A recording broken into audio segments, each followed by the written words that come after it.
اہل یونان ان قدیم اقوام عالم کی زنجیر میں بطور خاص ایک نہایت محتم بشان کڑی کے ہیں، جن کے واقعات اور حالات سے تاریخ و تہذیب عالم کا آغاز ہوا۔ ایسی قومیں بہت کم صفحہ ہستی پر نمودار ہوئی ہیں جنہوں نے آئندہ نسلوں پر اس قدر عظیم الشان اثر ڈالا ہو جتنا کہ اہل یونان نے۔ آج جمہوری طرز حکومت سے بہت سے علوم و فنون تک سب اہل یونان کی یادگاریں ہیں۔ قدیم یونان میں جنم لینے والی تہذیب اپنی بیشتر و تہذیب عالم سے ہر لحاظ سے ترقی یافتہ تھی۔ جہاں سومیری اور مصری تہذیبوں نے دنیا کو اولین رسم الخط سے آشنا کیا، وہیں یونانی تہذیب نے دنیا کے اولین ڈرامہ نگار، اولین تاریخ دان، فلسفی، شاعر اور مقرر پیدا کیے۔ طب، طبیعیات، جیومیٹری، علم الحیوانات اور دیگر بے شمار علوم کا سائنسی طریق پر مطالعہ بھی اہل یونان ہی نے شروع کیا تھا۔ اہل یونان ہی نے دنیا میں پہلی مرتبہ 776 عیسوی میں کثرتی کھیلوں کے مقابلے کو باقاعدہ طور پر منعقد کرانے کا اہتمام کیا، جو بعد میں اولمپک گیمز کہلائیں۔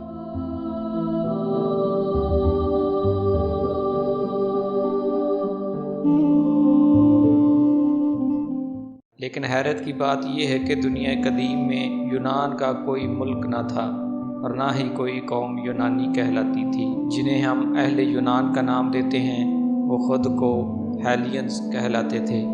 ان ہی کے خیال کے مطابق اس خطے میں جسے ہم یونان کہتے ہیں، ہیلینیز سے پہلے ایک اور قوم پلاسین آباد تھی۔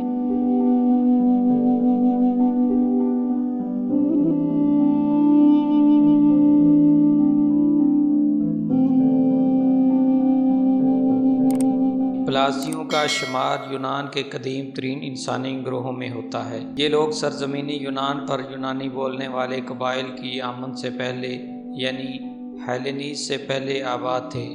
یونان کی روایتی یا افسانوی تاریخ کے مطابق پلاسیائی اس ملک کے اولین باشندے تھے۔ اب سوال یہ پیدا ہوتا ہے کہ ہیلینیز اور پلاسیائی لوگوں میں باہمی تعلق کیا تھا؟ زمانہ حال کے بعض مورخوں کا خیال ہے کہ دراصل ہیلینیز ہی پلاسیائی تھے۔ پلاسیائی تمدن نے ہی رفتہ رفتہ یونانیت کا جامہ لیا تھا۔ کچھ ماہرین کا خیال ہے کہ ابتداً پلاسیوں کا تعلق ان لوگوں سے تھا جو بحیرہ ایجیسین کے شمالی علاقے میں آباد تھے اور کانسی کے عہد میں نقل مکانی کر کے سرزمین یونان میں وارد ہوئے تھے۔ ہومر نے اپنی الیل میں پلاسیوں کا ذکر کیا ہے۔ اس نے انہیں یونانیوں کے حریف اہل ٹروائے کا حلیف بتایا ہے۔ اس کے خیال کے مطابق پلاسیائی قبائل بہت دور ایک لاریسا نامی علاقے سے آئے تھے۔ پلاسیوں کے علاوہ کئی اور قومیں بھی تھیں جن کا ذکر قدیم تاریخ یونان میں یونان کے اولین آباد کاروں کے طور پر ملتا ہے۔ ان میں کارین اور لیلیجز وغیرہ شامل ہیں۔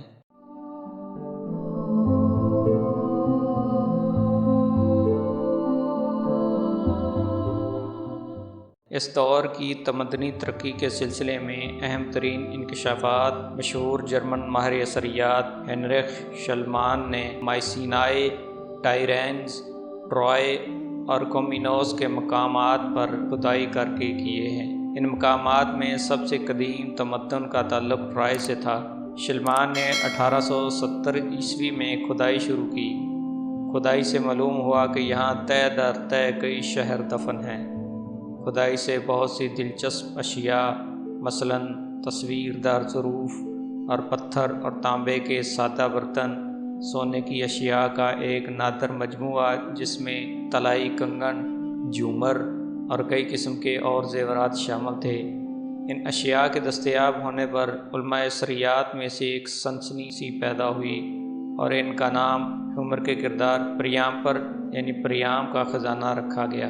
یہ زیور سب تہ در تہ ایک دوسرے پر اس طرح رکھے ہوئے ملے گویا کوئی خاص خطرہ تھا جس کی وجہ سے انہیں ایک طرف رکھ دیا گیا ہو۔ مائسینائے میں جو انکشاف ہوئے ہیں ان کے ذریعہ بھی ایک نئی دنیا جو شاید آج کی دنیا سے بھی درخشاں تھی ہمارے سامنے آتی ہے۔ اس شہر کے کھنڈرات میں جو قلعہ دریافت ہوا، اس کی تعمیر میں دیواریں بے قاعدہ پتھروں کو یکجا کر کے بنائی جاتی تھیں۔ یہاں یہ بات بڑی اہم ہے کہ طرز تعمیر بھی سب سے قدیم نہیں۔ ان تمام اثریاتی دریافتوں میں سب سے اہم ظروف ہیں جو یونانی فنون لطیفہ کے اولین نمونے ہیں۔ ان میں سے بعض پر روغن کیا گیا ہے اور بعض بالکل سادہ ہیں جن پر روغن چڑھا ہوا ہے، اور وہ شمالی یورپ کے مفروضہ زمانہ قبل از تاریخ کے برتنوں سے مشابہ ہیں۔ مائی سینائی سے منقوش پلیٹیں بھی دریافت ہوئی ہیں۔ ان پلیٹوں میں سے بعض پر ستارے، بعض پر مچھلیاں یا تتلیاں بنی ہوئی ہیں۔ تھوڑی سی پرواز تخیل سے ہم مائی سینائی اور دوسرے اولین یونانی شہروں کے عمراء کی اس وقت کی زندگی کا تصور کر سکتے ہیں جن دنوں یہ شہر بام عروج پر تھے۔ ان کے میدانوں میں نوجوان گاڑی دوڑوں میں منہمک نظر آتے، عمراء کے مکانوں میں مصری اور فینیقی وضع کیے رنگ برنگ پتھروں کی مرصع کاری ہوتی تھی۔ گھروں میں سامان تعیش کا کمرہ اکثر تانبے کے برتنوں سے سجا ہوتا تھا۔ میلوں کے موقع پر مرد اکثر مسلح نظر آتے۔ ان کی کمروں میں زرکار مرصع تلواریں پڑی ہوتی۔ خواتین کے سروں اور گلوں میں قیمتی اور خوبصورت زیورات ان کے حسن کو دوبالا کر رہے ہوتے۔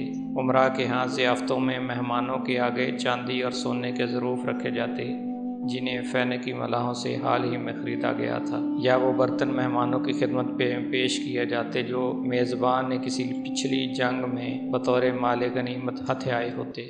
زمانہ کمروں کو اکثر بیش بہا اشیاء سے سجایا جاتا۔ ان اشیاء میں سر فہرست شتر مرغ کے انڈے ہوتے جن پر بیش قرار سنگین نے کام کیا ہوتا۔ صنوبر کے باکس میں منقوش پتھر اور عنبر کے دانے رکھے ہوتے۔ الغرض نسوانی حسن کی زیب و زینت میں اضافہ کی ہر کوشش کی جاتی۔ یونان کے یہ اولین شہر مصر کے منفس اور میسوپوٹامیہ کے بابل و کش سے کم نہ تھے۔